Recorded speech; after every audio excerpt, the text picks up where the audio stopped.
2026 சட்டமன்ற தேர்தலில் திமுகவிடம் அதிக தொகுதிகள் கேட்க உள்ளதாக சிபிஎம் பொதுச் செயலாளர் சண்முகம் தெரிவித்ததை தொடர்ந்து விசிக தலைவர் திருமாவளவனும் கூடுதல் தொகுதிகளை கேட்போம் என கூறியுள்ளது திமுகவினருக்கு அதிர்ச்சியை ஏற்படுத்தியுள்ளது. அதே நேரத்தில் 2026 தேர்தலில் மார்க்சிஸ்ட் கம்யூனிஸ்ட் கட்சி கூடுதலான இடங்களில் போட்டியிட வேண்டும், கூடுதலான எண்ணிக்கையில் சட்டமன்ற உறுப்பினர்கள் சட்டமன்றத்திற்கு செல்ல வேண்டும் என்று நாங்கள் தீர்மானித்திருக்கிறோம். அதற்கான முறையில் எங்களுடைய அணுகுமுறை இருக்கும். நீங்கள் கூடுதல் தொகுதி கேட்பது போல கூட்டணி கட்சியில் இருக்கவங்க மத்தவங்களும் அதே கோரிக்கைகளை முன்வச்சிட்டு இருக்காங்க. அதனால என்ன எல்லா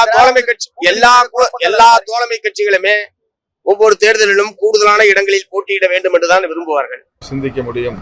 அவங்க குறைவான தொகுதிகளை கேட்போம் என்று சொல்ல வாய்ப்பில்லை தானே.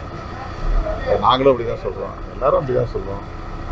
அந்த பேச்சுவார்த்தையின் போது சூழலுக்கு ஏற்ப நாங்கள் முடிவு செய்வோம்.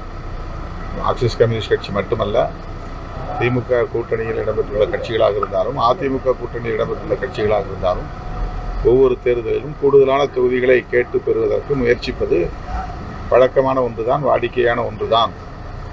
ஆனால் பேச்சுவார்த்தையின் போது இருக்கிற சூழல்களை மனவிட்டு பேசி அதன் அடிப்படையில் நாங்கள் இறுதி முடிவை எடுப்போம். அதுக்கு திமுக தலைவர் எந்த மாதிரியான முடிவு எடுப்பார்னு நினைக்கிறீங்க? கூடுதல் தொகுதிகள் கேட்கும்போது கூட்டணி தலைவர் எந்த மாதிரியான முடிவை எடுக்கணும் அப்படின்னு நினைக்கிறீங்க? உங்களுக்கு நம்பிக்கை இருக்கு?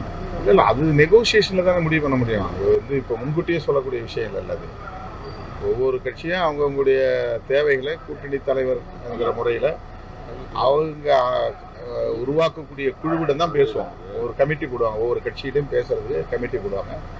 எங்கள் தரப்பு கோரிக்கைகளை நாங்கள் வைப்போம், நியாயத்தை எடுத்து சொல்லுவோம். அவங்க அதே மாதிரி எல்லா கட்சிகளையும் அரவணைக்க வேண்டிய தேவை இருக்குது, எல்லாருக்கும் வந்து இடம் கொடுக்க வேண்டிய தேவை இருக்குது. அவங்களும் கூடுதலாக இடங்களை நின்று அவங்க தனிப்பட்ட முறையில் தனி மெஜாரிட்டியோட வெற்றி பெறணுங்கிற ஒரு விருப்பத்தில் இருப்பாங்க.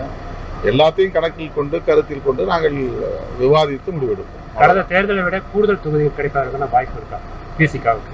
அது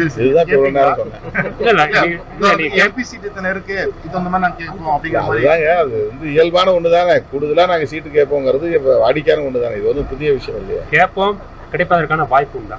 அதுதான், அது பேச்சுவார்த்தையின் போதுதான் தெரியும். செய்திகளை உள்ளது உள்ளபடி தெரிந்து கொள்ள ரெஃப்ளெக்ட் நியூஸை சப்ஸ்கிரைப் பண்ணுங்க.